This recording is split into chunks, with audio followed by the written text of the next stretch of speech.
Okay, now you have, as you noted, voted for some of President Trump's nominees in this process, and you were one of the only Democrats to vote for the Laken-Riley Act. We saw you as part of the signing ceremony for that with her family, with President Trump this week. Now, there's been some blowback from the left about voting for that act, about the ICE raids that are going on now across the country. I want to get your reaction to some local officials who say either they're not going to cooperate, they're going to actively block these, or in some cases, they're just going to give people advice on how to avoid the raids. Here are some local officials reacting in the last few days. Police officers will not be cooperating with federal law enforcement around federal immigration law. Being a welcoming city just simply states that our local police department will not behave as federal agents. We have a sanctuary ordinance, a state law, SB 54, that generally prohibits our police department from participating in immigration enforcement. So what obligations do or don't you think local officials have with respect to the feds and these deportations? I hope every local official would agree that anyone here, any of the migrants that are here with criminal backgrounds or engaging in criminal behavior, I think they should support that. Now, if ICE comes to round them up, I hope they would provide that kind of support. I certainly would never support terrorizing otherwise innocent migrants in those kinds of situations, or kicking in a door at a school. But I think we can all agree that every migrant here with a criminal background or engaging in criminal behavior should all needs to go. Okay. And joining us now is former Chicago top cop Eddie Johnson. Hey, I appreciate you so much for coming on tonight. And let's jump right in. Let's start with what that alderman Raymond Lopez was just saying about Mayor Brandon Johnson threatening to arrest ICE officers if they come. What do you make of that? How do you see that playing out? Well, thank you for having me tonight. I don't see CPD officers arresting federal agents under any circumstances. I mean, they're here to do the job that they have to do. Now, you do know, because of our city welcome and city ordinance, CPD cannot assist federal agents in immigration raids or anything of that nature. However, I just don't really see CPD, although the mayor did say that, I don't see him using CPD to arrest federal agents. Yeah, that's ridiculous. And as you're alluding to, Chicago is a sanctuary city, and it does limit what Chicago police can and can't do involving undocumented migrants.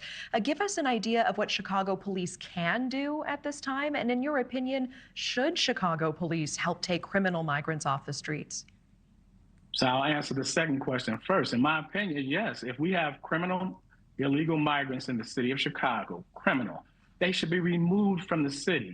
There's just no excuse for not taking criminals out of our city. Now, in terms of what the police can do, they're really handcuffed with this thing, because the ordinance explicitly states that they can't assist federal agents in any way. However, what they can do is, if the agents run into a problem and they need help, then the CPD officers can go help them just like they help any other citizen. So help me understand this. For example, if Train de Aragua is operating in the city of Chicago, and there are concerned citizens who call in and say, we see these crimes taking place, we see the criminal activity happening, can officers step in and make those arrests, or is that stepping on the toes of ICE? Oh, yeah. So if they are committing criminal acts, and that gang is active in Chicago, they are here all over the city. And trust me when I tell you, CPD is arresting them for criminal behavior. So they will arrest them. It's just that they're not going to assist the federal agents. But make no mistake about it, if they commit crimes in the city of Chicago and the CPD officers are made aware of it, then they do take arrest actions against them. We see Train de Aragua now active in all 50 states. How big of a problem is it in the sanctuary city of Chicago? Well, they're here, and they haven't established a foothold. And some of the reason why is because, of course, the established gangs here just won't allow it at this point. But they are here, and they're active, and they are on the south and west sides where we have the most activity in, the established gangs here. But they haven't caused significant issues, but CPD has arrested several of them for criminal activity. Eddie Johnson, really appreciate the context and information, your perspective tonight. Thank you.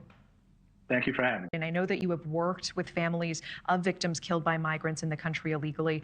Two cases in particular I know are really staying on your heart, involving the torture and rape of two girls. Tell us more about these cases. What do we need to know? Being a crime victim advocate, I'd like to focus primarily on children's cases because they're the most horrific. They're the most innocent element in our communities. I could not stay quiet when 2 little girls were tortured, raped, and brutally murdered here in our town. This is not who we are, and we are a community of migrants. But what the Biden and Harris administration did was let everybody in, where people didn't even have to struggle to come across the border. At least now we see them trying to sneak in through different routes before America was wide open to everybody. And it's just so sad that so many people alongside these 2 little girls had to pay the price here in Houston, all across the nation. And it's just unbelievable that a country can call itself a country without a border. I applaud what Donald Trump is doing because it's what needs to happen. We have always had a culture here in the United States of migrants living in the shadows, and there's a fine line between respect and fear. Now people know that they have to come here and they have to respect our laws, whether they're here illegally or legally. They are being careful, and they're not going to so easily take advantage of our citizens and migrants alike. I believe the 2 girls you're referring to are 11 and 12-year-old Maria Gonzalez and Jocelyn Nungary. And I know that you've said that criminal migrants are giving all migrants a bad name. Isn't it true that migrants are on the whole less likely to commit crimes in this country than Americans who are born here? I mean, do you believe that the undocumented population is also particularly vulnerable to the TDA gang and criminal migrants taking advantage and victimizing them?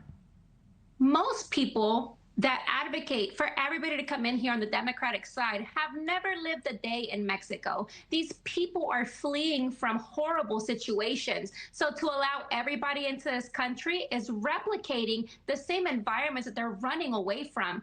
In Mexico, the numbers of homicides and missing women and girls are truly underreported. However, the numbers that do exist are astonishing. It is a culture where predators thrive. So people come here for a better life, and they are less likely to commit a crime than a U.S. citizen. But when you allow everybody in, and you send a message globally that America is not punishing criminals, you're going to get everybody in here, especially when you create incentives for people to live off of welfare as soon as they cross through the border, food stamps, housing, cell phones. I mean, come on, what type of migrants are we inviting into this country? I cannot remember the last time a little girl was identified and chosen to be killed by a non-migrant or migrant prior to this administration. Migrants have lived in Houston for years, and these type of heinous crimes were not happening because there was a fine line between fear and respect. They knew that there was consequences to actions. So these type of violent crimes were not happening. But these are the consequences of actions. I am grateful for Donald Trump, and guess what? We're just ending up back where we used to be. People used to live in the shadows, and they used to work and contribute to this country and respected laws, whether they wanted to or not, they did. Meanwhile, President Trump says Venezuela has agreed to take back tens of thousands of Venezuelans who've committed crimes and are living in America illegally, including the dangerous gang Tren de Aragua, as Homeland Security Secretary Kristi Noem and ICE and border officials continue to arrest and deport dangerous illegal criminals, migrants from the country. Joining me now in the Sunday Morning Futures exclusive is the U.S. border czar, Tom Homan. Tom Homan is in an undisclosed location right now as he begins another operation. Thanks very much for being here, Tom. Can you assess your work so far? Well, look, I looked at the numbers this morning, Maria. The crossings on the border are down 93%. 93%. Wow. That's a bigger decrease than under the first Trump administration. So, look, I said it. President Trump is a game changer. No one has had the success he's had on securing the border. He clearly understands we can't have strong national security if we don't have border security. We need to know who's coming in, what's coming in, where it's coming in, why it's coming in. And we have achieved a success on the border already. We got more work to do. And on top of that, as far as the deportation operation, we're just shy of, I think we got 5,000 already arrested the first week, and majority of them being criminals. The non-criminals, and the media's talking about, who are these non-criminals? The non-criminals are arrested in sanctuary cities because you force us into the community rather than arresting the bad guy in the jail. And when we find that criminal, he's most likely with others, and they're going to go too. So if you want to be a sanctuary city, you're going to get exactly what you don't want. More agents in the community and more non-criminals arrested. Tom, I know that you met with Canadian officials on Friday as the tariffs were looming. The tariffs have, in fact, been announced and took effect yesterday. President Trump is expected to have a real effect on Tuesday of this upcoming week. Did you get a sense of what Canada's going to do to retaliate? No, I didn't. I'm not going to get ahead of the president on that. I mean, I'll brief him on the meeting I had, but that's the president's decision. I don't want to get ahead of him on that, but I will brief him on what I heard, and so he knows what they have done, what they said they will do. But I'll leave that after a discussion with the president this week. Tom, you've also said that you're going to start moving migrants, illegals in this country to Guantanamo Bay, hopefully within 30 days. What's the plan? Are they going to stay there until you can get them back to their home country? Absolutely. Look, the worst of the worst need to go to Guantanamo Bay. And for those folks that don't know, we've had a migrant processing center there for decades. We don't use an awful lot. Usually it's the Coast Guard holding people from Haiti and Cuba that were, arrested, entered the country through the maritime. So we got a facility there. We're going to expand it a lot and hold the worst of the worst over there. I mean, it's the right thing to do. And the beds are much cheaper over there. So look, President Trump's about efficiency. It's about getting the bad guys out. This is one of many ideas we have, and we're going to put it in place. Tom, you said that the crossings are down 93%. This is incredible. President Trump put these tariffs in place because of the flow of fentanyl. What can you tell us about that? Because the president has ordered 25% tariffs on Canadian and Mexican imports and 10% on goods from China because of their inability or unwillingness to stop the fentanyl from flowing into our country, killing 100,000 Americans every year. Which is exactly why President Trump has designated the criminal cartels in Mexico as terrorist organizations. I've said from the RNC convention to the president, I said that the terrorists or these cartels have killed more Americans than every terrorist organization in the world combined. So President Trump took the right step. Look, these cartels, they've killed thousands of journalists, thousands of politicians, hundreds of judges, legislators. They're running the country of Mexico. So President Trump's making the right move by, number one, declaring a terrorist organization so the whole government can attack them, not just in Mexico, but in 42 countries. At least cartels in 42 countries around the world now. They're in every major city of this country. They have set up shop.